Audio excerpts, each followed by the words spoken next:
the DawgHouse. Work it take a lot to be a dog. Oh boy! They got it!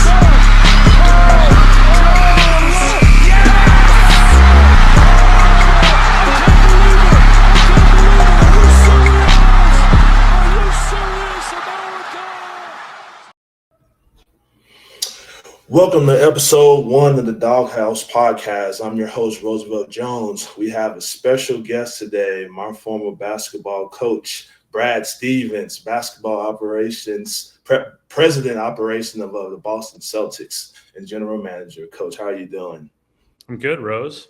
How are you doing? I'm doing well. First off, I just want to say thank you so much for hopping on this podcast for me. Just talking a little bit about basketball. How's your summer going now? Now that summer league's over, you guys got through the draft. Everything's going that direction. How's your summer looking now? Well, it's been a tough summer in a lot of ways because we had some big hard decisions to make. But I think that as I said here, in our local media, the way that we have been able to put our foot on the pedal and really push it the last few years, and where we've been in regards to this new second apron in the CBA mandated that we were going to have some change this summer. And so it's a bit of a transition, but I really look at it as a great opportunity. I look at it as a great opportunity for our team. I look at it as a great opportunity for, our returners that are really accomplished. I look at it as a great opportunity for our younger players and our newcomers that haven't yet really established themselves as regular rotation players in the NBA, and look at it as a great opportunity for everybody in this building to help support them in any way that we can. And so, I think this is the time of the year, Rose, and you were part of teams your whole life where everybody is eagerly anticipating and positive about the year that's ahead. And you've got a lot of work to do. Yep. And so we've got a lot of guys in the gym, even here in August right now, which is a lot of fun. And, I'm looking forward to seeing us compete.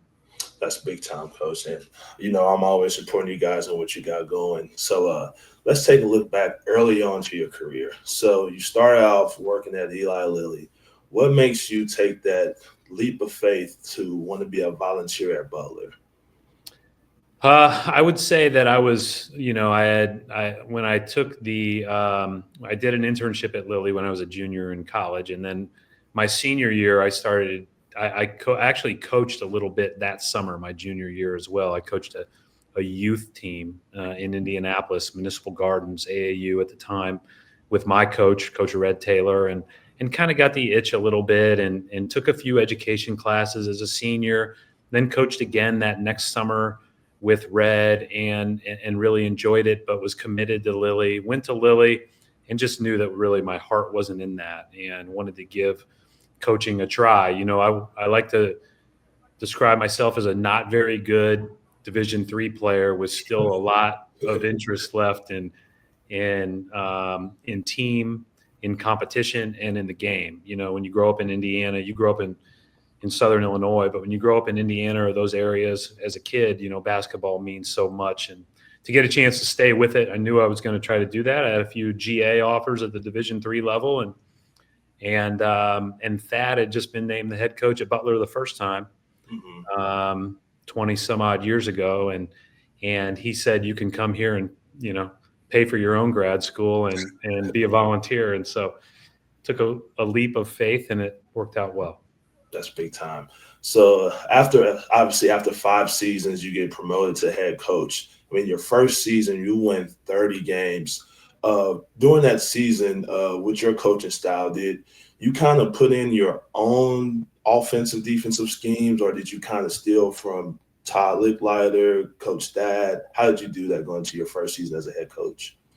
Well, I think you always want to be able to put in little tweaks and changes appropriately, right, depending on the job that you take and who's there. But I would have been crazy to change a ton. Listen, my first year we won 30 games, and I rode the coattails of AJ Graves and Mike Green, and it was a blast. And I probably got in their way in the 4 losses more than I helped them win the 30 games. But that team, along with the 5 seniors that we had Pete Campbell, Drew Stryker, Julian Becko, and the younger players that would go on to become some of the more household names that went to the Final Four. Those guys really set us up for great success, and it was a blast coaching them, and I really appreciated them trusting me. I remember meeting with AJ and Mike specifically and just saying, like, hey, listen, I'm going to make a lot of mistakes. I'm new to this. I'm not as good as Todd was. I'm going to be cutting my teeth alongside of you guys. And I just ask you to be patient, and they were unbelievable leaders. And really made this transition into head coaching, much easier. Big time. So going into the 2009-2010 season, obviously the first Final Four of 2, that summer, did you kind of have a feeling that your team was going to be special? Obviously, you guys went 18-0 during conference play. Like, did you see that from the summer with the guys that you had? I think the first time I thought we were pretty unique was the first week of practice the year before. And that's when Norrid, Hayward, Mack, that whole class were freshmen. And you just saw that they had a level that, even though they didn't have the experience that some of our older players had, they just had a level they could get to that was maybe a little unique to anything we had seen at Butler. And they had all the intangibles of all our best teams and best players. And so it was pretty obvious pretty quick that group had a chance to be special. I think we started that year before, really well, and ended up, a 9 seed in the tournament and got beat by an LSU team with a couple of pros. Garrett Temple's still playing in the league. He was on that team. And but going into that summer, we took a trip to Italy. We were going to add Andrew Smith as our lone freshman, and you could tell that we had a chance. Now, we didn't start off that year great. We started off 8-4, and really, we're kind of, we were beating ourselves more than we were probably losing the opponents, although we had an unbelievable schedule set up for that team. But then when we hit Christmas time and conference play, that's when we started our run. And, it was just a hard team to beat, and really competitive, really athletic, really tough, really strong, great grit. Any adjective you could use to describe a great team. It was special to be a part of. Mm-hmm. And then obviously once you get to that NCAA tournament, like what's from your perspective, what's the level of play that you go from non-conference play to conference play, conference tournament, and NCAA? Like what's the level change once you get to that NCAA tournament play? Yeah, I say this here now, and I really believe it in the NCAA tournament. You're no longer playing what people normally do. You're playing what they're capable of. Mm-hmm. And so, when you're playing a team that's seated lower than you, that you're favored against, you're not playing what they've normally done. You're playing what they can do on a given day. And, the same goes for you when you're playing one of the big dogs and you are going to have to play a really smart, tough, not perfect, but appropriate game. And, our guys just did that over and over. It wasn't about, who played the most. It wasn't about who scored the most. It wasn't about riding one person. It was about finding a way to win the next game. And, the guys that I mentioned obviously had a big part in that. But, I think that, especially in that run, Sean and Zach were great off the bench. But I think Willie and Matt kind of gave us that kind of – they were the rocks that I think everybody leaned on in a lot of ways. Always came up with big baskets, always made plays that, sometimes you'd have an 8-point lead that had been 16 a minute or two before, and Willie would just casually get a layup and a 3, and now it's back to 11. Mm-hmm. And those shots don't get any attention. They don't become something people write about, but that kind of like wherewithal and fearlessness and able to stabilize the group, was pretty special. And we had it up and down our roster. It was a really special team. Yeah, big time. So obviously you get to a championship game, lose to Duke. Gordon has the half-court shot. So the following season, Gordon Hayward obviously goes to the NBA. You get to the following season starts up. It doesn't go as well as it did the previous season. What's the mindset of the team now? Like, you're getting the conference play, I think around in January, you lose like 3 or 4 or 4 out of 5. Like, what's the mindset for the coaches, mindset for the players, like going through to finish out strong the rest of that season?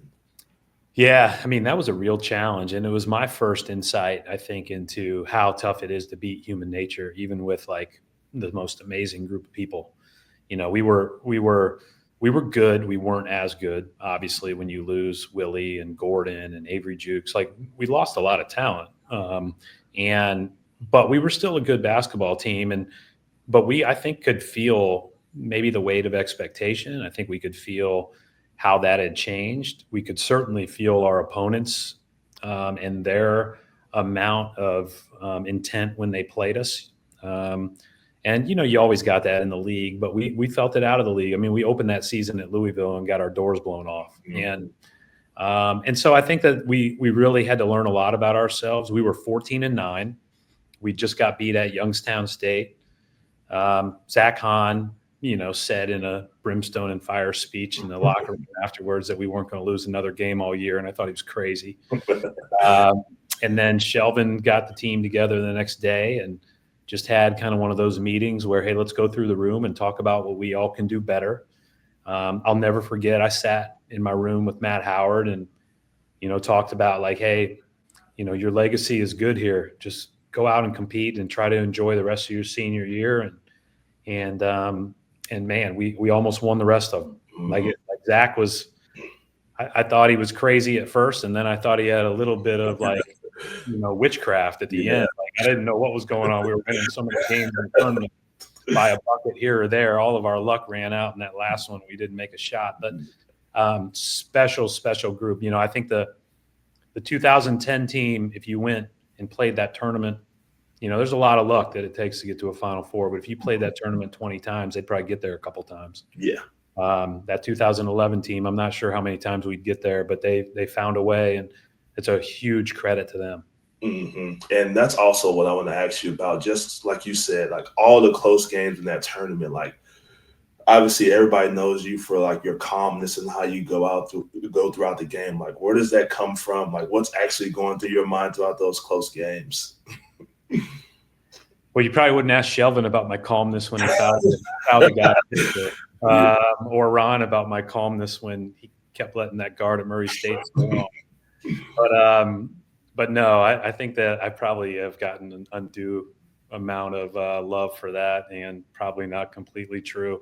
It caught me at the right time. But, you know, those games are big, and you don't want to add the stress, right? I think I learned early on in my career, we went to Wright State and we lost a game where I thought our team, you know, my first year as a head coach, I thought our team really played on edge, and I was all over the officials the whole game, and I was on edge. Mm-hmm. And I think as a chance to self-reflect, I learned that, you know, I can't be that way and expect our team not to play that way or not to, you know, also be that way. And, you know, you have to prepare and do all the little things in coaching and in playing to prepare to play a fast game with a clear mind. And, you know, your own coach can get in the way of that sometimes.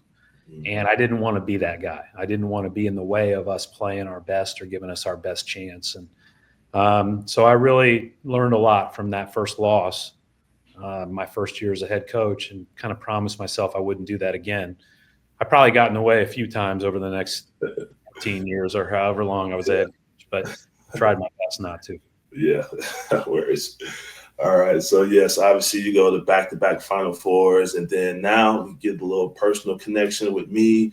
I'm at Open Gym. I see a school called Butler there watching me doing open gym workouts. After I get done my workout, coach talks to me. His name is Matthew Graves. Obviously introduced himself. Afterwards, talked to my friends. They were like, "Who is that?" I was like, I don't know, some school called Butler. Like, never heard of Butler before. Didn't go to the Final Fours yet. So just want to talk a little bit about that. Like, how did you guys get wind of me? Like, where did that? How did that? I believe that was the year we went to our first Final Four, Mhm. right? And so you knew about us a little bit more later. Yeah. And the thing that I'll never forget, Rose, is let's say this for the people that, were born after 2015, after Rose played for Butler. Rose wasn't the best shooter we ever recruited. And we had some great ones, but Rose he did everything else perfectly as a basketball player, but couldn't shoot. Mhm. And Matthew, who's now the head coach at Indiana State, when he was recruiting, loved shooters. And he did not like anybody or project anybody to be good for our team that couldn't shoot. And so he came back and said, yeah, this guy couldn't shoot. Man, I think he's really good. And I was like, he must be like the Michael Jordan of non-shooters if you like him. and so I ended up watching you, as you know. We recruited you really hard. You committed to us. I went and watched you play as a senior and watched Brad Beal give you about 50. Okay. And I still thought you were really good. Followed your every AAU game with the St. Louis Eagles. Now I think it's called maybe Brad Beal Elite, but that was super fun.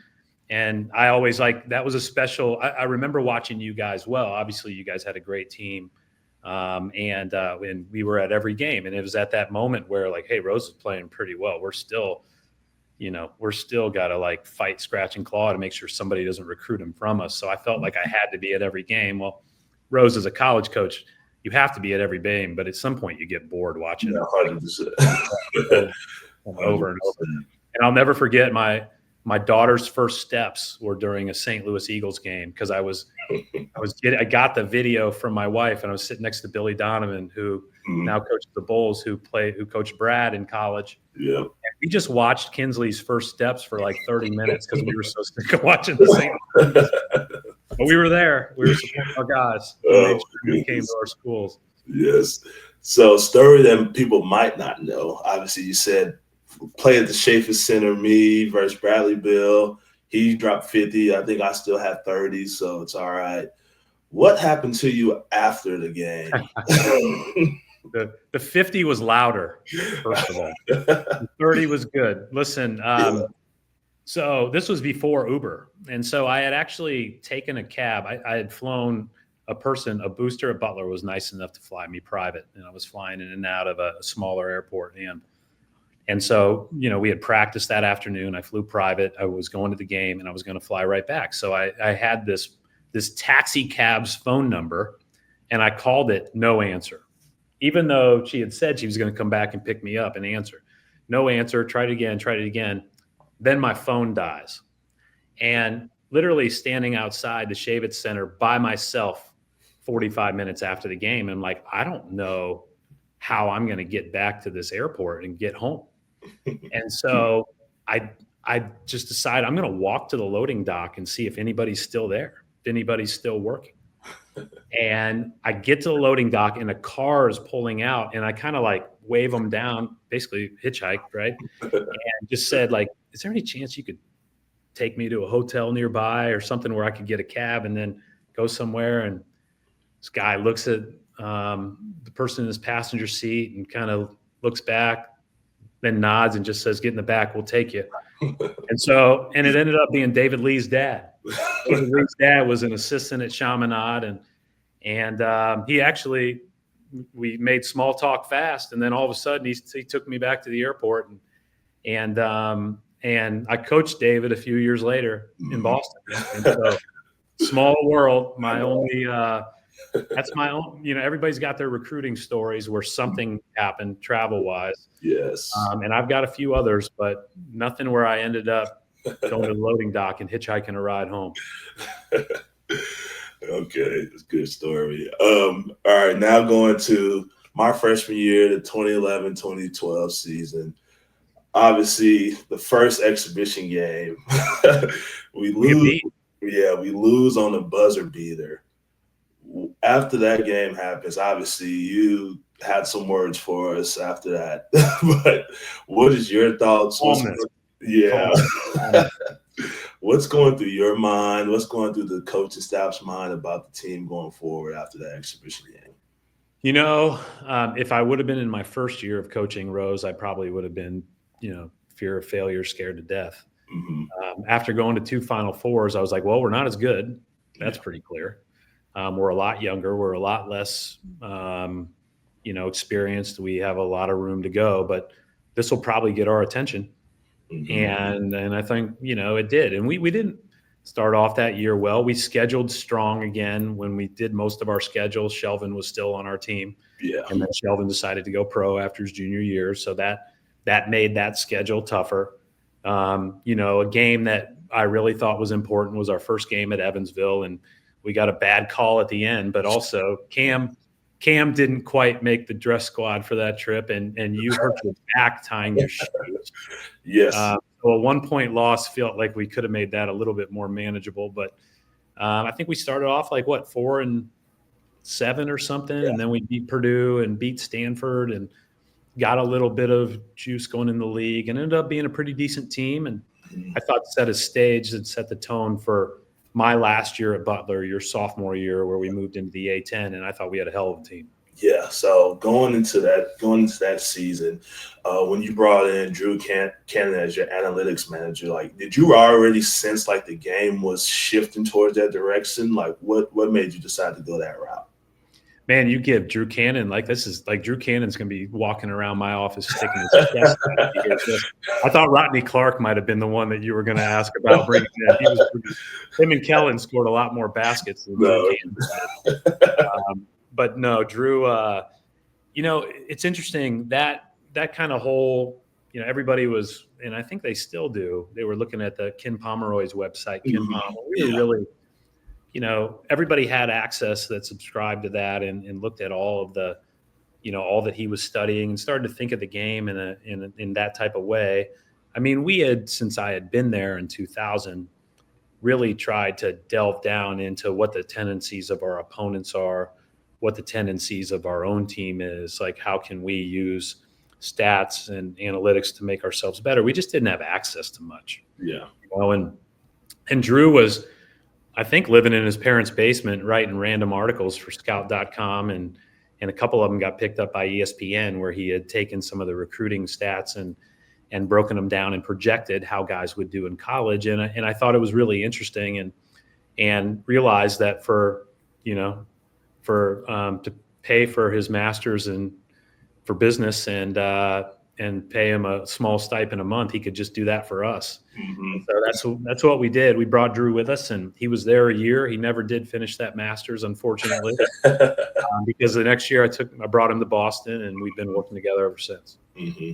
And then just with you, like, for when you're in a game and game is in crunch time, like, how much are you going off feel? How much is going off analytics? Is it 50-50, 60-40? Like, how do you see that? Everything is information. Mm-hmm. So yes, there's a feel. Yes, there is a lot of data, but there's also the film work before. For me, the film work before the game was, focused on the other team, its tendencies, how they played most of the time. But I'd say there was a heightened focus on the last 5 minutes of games. And it really always tried to make it that way for me as I was studying. Here I had an amazing video group that, would get me all of the other teams' late game defense, all the other teams' late game offense. And you could go in with a real good idea of what that would look like, what the matchups would be. Would they switch, not switch? Would they be in zone? Would they be in man? All those things. And so I'd say in a lot of those cases, you're prepared for the decisions you make in that moment. Now, you might move a body around. Foul trouble may have dictated, or injury may have dictated you lost somebody in the middle of the game. But I always had an idea of what the 2 or 3 things I might draw up or might do or might call from the sideline were based on the film work before. Mm-hmm. So, obviously, in my opinion, the 2012-13 team, that was probably the best team that I played on. We should have went further. But just talk about, like, the games we had. Obviously, we had Maui against Marquette. Rodney hits that shot. We played number 1 team in the country, Indiana. Barlow hits a game winner. Obviously, Gonzaga, I hit that buzzer beater. Like, What was your feel around the team, and how far did you think that team could go compared to like other teams that you coached at Butler? Yeah, so I thought that team like maxed itself out as far as like during the whole regular season. I thought we were incredibly well connected.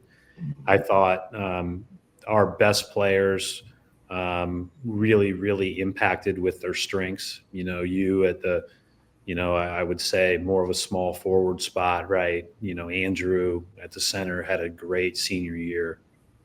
Rodney was incredible, but we had so many other guys that played to the strengths. And, Barlow, who you mentioned, was a good example. Like, the year before, Michael Lewis came in my office after his first workout and told me there's no way he can even help us in practice.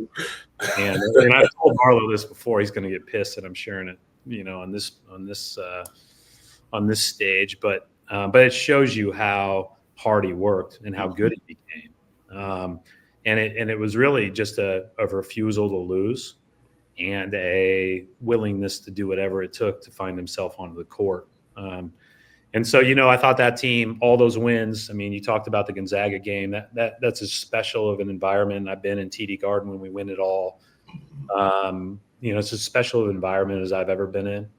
Yeah. And the IU game, the Marquette game in Maui, having Carolina down by 30, even though we almost blew that lead, like that team was special and did a lot of special things. And you're right. Like, listen, our margin for error wasn't what the margin for error on the 2009-10 team was, because we just weren't that athletic. Yeah. That team was way more athletic than people realize. And what that does is you can go to a different level when needed, right? And it's not like you're not always playing hard. You're always playing hard. You're always playing with great intentionality. But you can see, like, guys get a little bit less tired. They can go a little longer. There's just a different gear that people can stay at or be at. Mm-hmm. Our margin was a little bit smaller with that 2012-13 team, but it was a really good team. And, I kick myself that we didn't give ourselves a chance in that Sweet 16. I was actually sitting with Michael Carter-Williams watching a workout the other day, and we were talking about, because Syracuse, I think, going to the Final Four out of that group, right? I think so, yeah. And so, but an unbelievable experience with a great group of guys, and it made it really hard to leave, knowing a lot of you were coming back. Yeah, we'll get to that in a little bit. So Sean Vincent, he had a beef about this. I have a beef about this. So Nike Elite wanted us to get new jerseys for College game day, and you decided to turn them down. What was your reasoning for that? I don't remember that. I don't know that happened. I don't know that happened. I get blamed for a lot, and we did, like, I am, there's a lot that I would probably do over, but that New jerseys, because we needed them. Bro, 100%. And then just the last one with the Gonzaga game, the walk-off. Obviously, everybody talks about my shot, but then the next thing they talk about is you. As soon as I shoot the floater, you're already walking off. Like, what's going through your mind as I get the steal, shots going up, you're walking off? Like, what's the thought process going through your mind? This is how sick and twisted coaches are. The number one thing was, man, that was lucky, but what a play by Rose. Yeah. Number two was, Mark Few's a good friend of mine, so I'm just going to walk down there and shake his hand, and then I'll celebrate in the locker room after. Mm-hmm. And then number three was, we're going to get beat on Wednesday by LaSalle, because this is going to be way too much to handle. and lo and behold, we actually take a 1-point lead against LaSalle on the same play we ran for Horford a couple years later in the Eastern Conference semifinals, a little over the top to Andrew Smith. We take a 1-point lead at LaSalle, and then kid goes down the court and makes a tough shot on the move. And that LaSalle team ended up being a Sweet 16 team. Better teams out of the A-10 that year. But yeah, it was just like, as a coach, you're just like, oh man, I'd love to take this win and have like the ability to coach these guys somewhat on Monday. Mm-hmm. But nobody's going to be listening on Monday or Tuesday. All they're going to be doing is watching the highlights and clips and, thinking about Saturday night. So probably the way I was thinking, but that was a special moment. Hinkle was amazing. I'll never forget that. That was special. Yeah, big time. Then obviously after that summer, um, I finished up school early. I head back home. Next morning, I'm at the tattoo shop. I'm getting my chest tatted up. I get a couple rings. They was like, "You want to look at your phone?" I'm like, "No, I'm good. I'm good." Finish up my tattoo. 5 minutes later, bing, bing, phone is ringing off the hook. I'm like, "What's going on?" I see Brad Stevens leave for the Boston Celtics, and I have 3 missed calls from you. I'm like, "What is going on?" Tried So to get you in that meeting. Everybody else was there still working camp, or a lot of those guys were. yeah. So I what? mean, Yeah. So what was that meeting like? Everything that was going on. oh, Man. no. I mean, I think you know this. Yeah. Butler is super special to us still. It has been super special to us our entire existence, right? Like I grew up going to high school basketball games in Hinkle. I watched Barry take the program to new levels in the 90s before I got a chance to be a part of it. I'd been there 13 years, had an amazing relationship with the staff, not only our coaching staff, but the athletic department, the different faculty members, the people on the board, the people in the president's office. Like it was just a very aligned place. And then, having to sit in front of the players and then call their families, right? I talked to your mom, I talked to, everybody's family. And that was really, really hard. I tried to be honest in the recruiting process that, hey, it would take an awfully special thing for me to leave, but I never want to talk in absolutes. I don't see myself leaving, but the Celtics were, that thing. And, it took me 9 days to decide to do it. Danny and I went back and forth for that amount of time. And actually, decided a couple of times, that's not me. That's not going to be my next move. And, but ultimately ended up deciding to do it. And, I think in retrospect, it was a super hard decision. And I think it was a super hard decision because of how much you love the people and the place and how, truly indebted we feel and felt and feel to Butler and to all of the people that cross our paths. And so, I think one of the cool things about coming to Boston has been we didn't have to stop being huge fans. We didn't have to stop supporting Butler. We didn't have to stop, being Bulldogs through and through, right? Like we got to go to a different league, and a different league allowed us to keep that fandom, I guess. And I always go back whenever I go back. Sometimes when I'm back in Indy, I'll just drive by Hinkle just to see it, even if I know no one's there, and just to remember that drive, remember that neighborhood, because it is a special place. 100%, 100%. And just a couple more questions. Now that you're kind of known as like the ATO guru, after timeout guru, how do you feel knowing that a lot of coaches like stealing your in the game plays, after timeout, sideline plays, out of baseline, out of bound plays? Like, how do you feel about that, knowing that a lot of coaches say that they get their information from you? I mean, that it's really nice. Because I really feel like no matter what I ever drew up, a part of it, and maybe all of it in certain cases, was stolen from somebody else, and it fit our personnel really well. It was the process of watching a lot of film. It was a process of trying to learn as much as you can. It was a process of trying to be creative and figuring out how you can get a good look for your guys at the end of games. I think that it's always very kind. It was interesting. The Wall Street Journal a few years ago wrote about the play that we ran for Rodney in Maui, where Fromm ended up tipping it in. But a number of teams have used it, and I always get those clips sent, right. And but reality was that was a play that was a little addition to a play that we couldn't guard when I was at DePaul that Hanover used to run.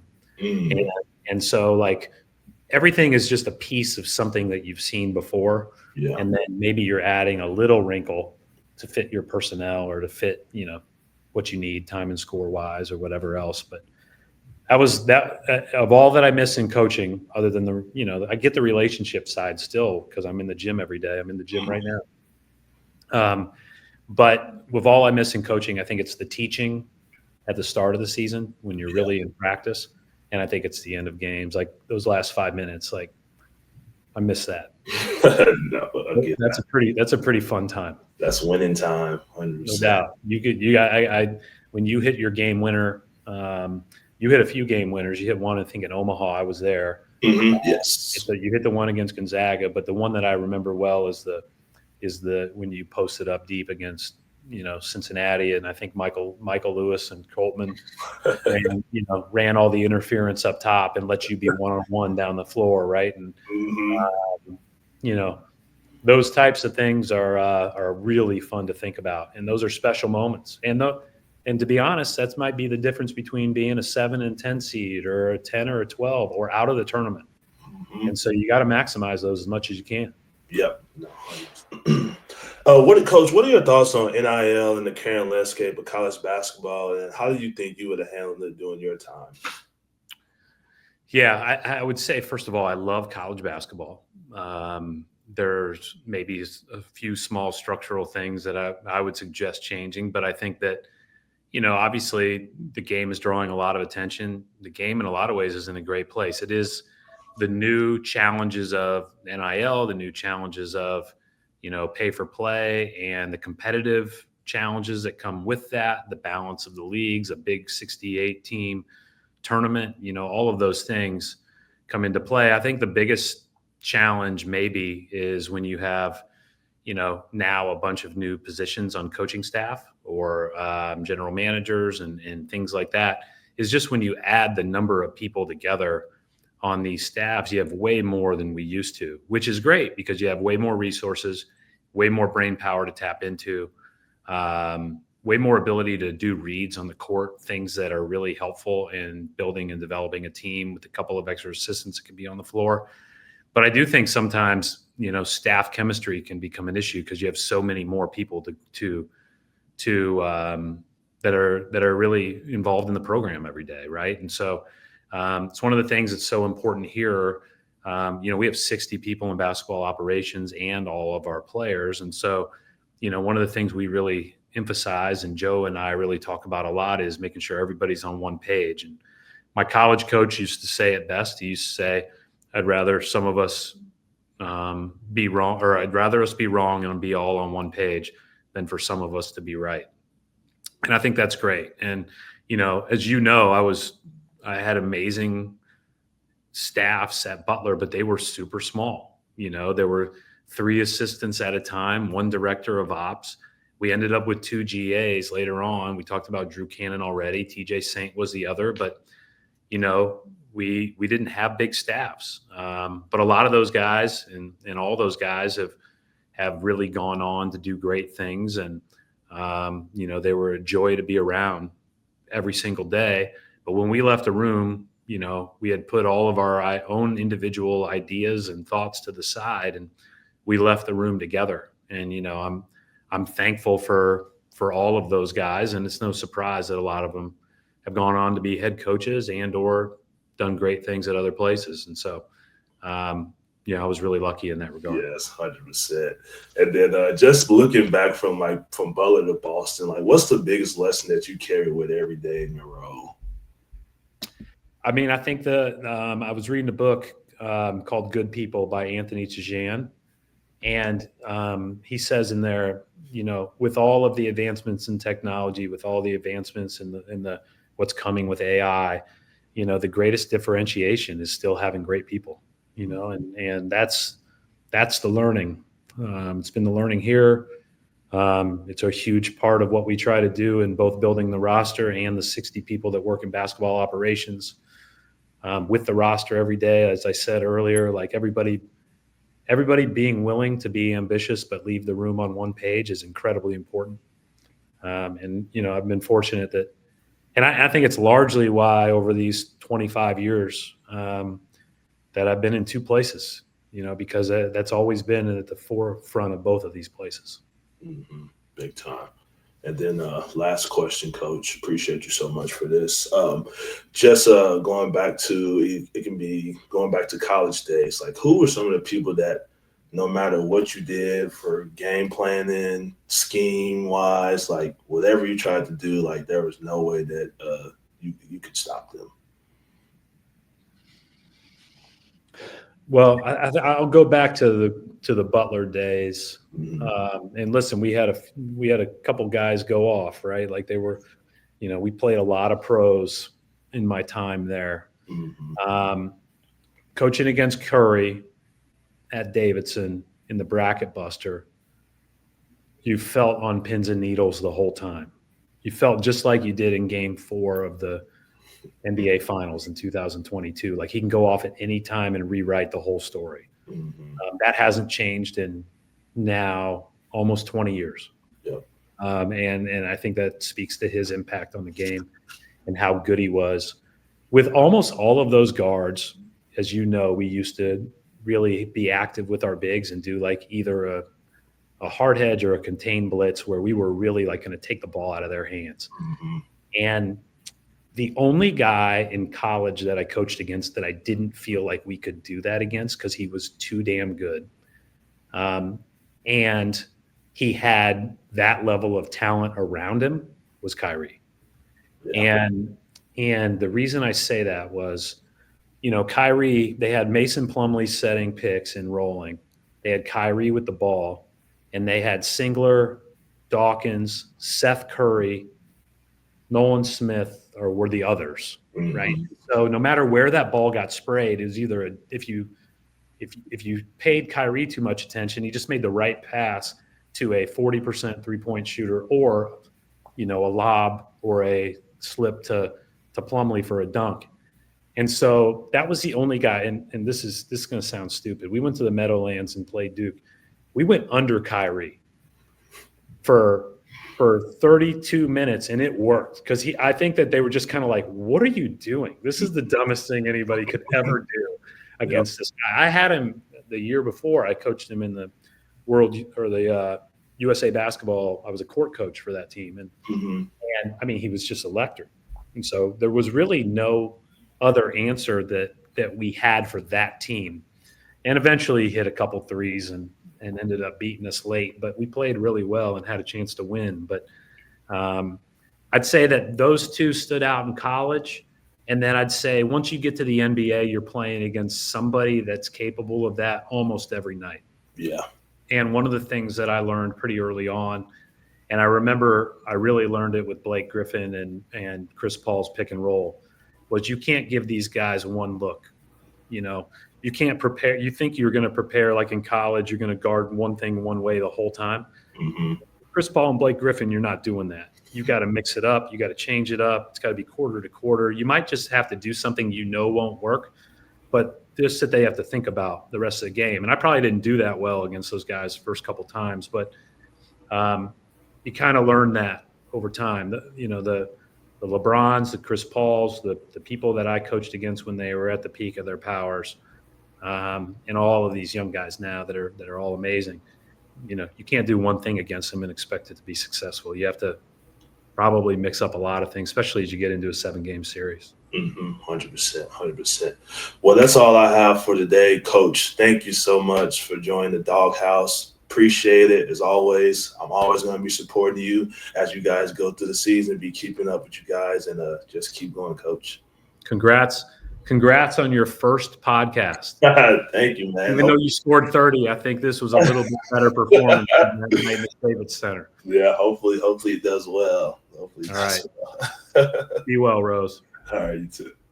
You are in the DawgHouse. But it work, it take a lot to be a dog. Oh boy!